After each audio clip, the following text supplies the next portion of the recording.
kwezi kwa kabiri ibihumbi 2022 Uburusiya bwateye Ukraine bushaka kuyigarurira. Leta zunze ubumwe za Amerika yarahagurutse irahagarara yihutira kurengera Ukraine.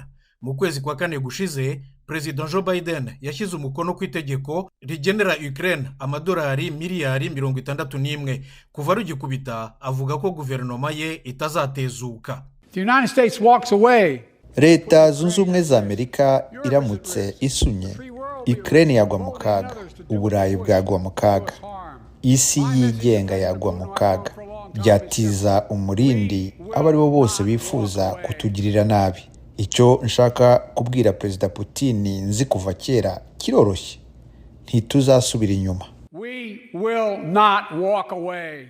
Abasesenguzi nyamara basanga abaturage batitaye kuri ibi bibazo biri ku isonga muri politiki y'ububanyi n'amahanga ya Leta zunze ubumwe za Amerika na politiki zo gufasha amahanga muri rusange muri iki gihe bitegura amatora. The issue of Ukraine barely registers. Ibipimo byerekana ko abantu batageze kuri 5% ari abatekereza ko ikibazo cya Ukraine gikomeye.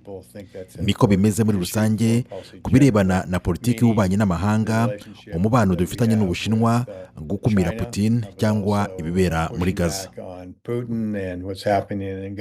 Donald Trump ushobora kuzaba kandida w'ishyaka ry'abarepublikani mu matora yo mu kwa 11 nawe ntiyumva impamvu Amerika itanga amafaranga menshi mu nkunga iha amahanga. Muri urwo rwego, nk'urugero, aherutse kuvuga ko atowe atarwanirira ibihugu biri mu muryango wa OTAN, umuryango w'ubutabarane wa gisirikare w'ibihugu bituriye inyanja y'amajyaruguru ya Atlantika.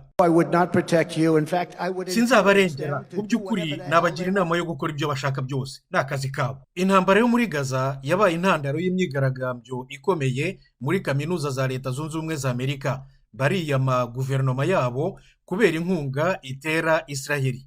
Nk'uko abasesenguzi babibona, ni ikimenyetso simusiga ko abaturage cyane cyane abakiri bato bashishikajwe no kumenya icyo inkunga igihugu cyabo gitanga mu mahanga zimaze. Ndazi neza abakiri bato benshi bashitse mu kigero cyo gutora bahangayikishijwe n'amadeni y'amafaranga y'ishuri.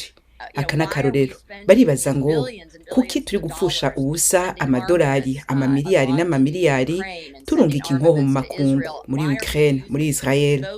Kuki tutokoresha amafaranga mu biraje ishinga imbere mu gihugu cacu? Ibyo ari byo byose, inkunga zikubiye mu itegeko ryo mu kwezi kwa kane gushize zishobora kuba arizo za nyuma zikomeye ku rwego rw'isi muri rusange muri uyu mwaka mbere y'amatora azaba ku itariki ya 5 y'ukwezi kwa 11 gutaha.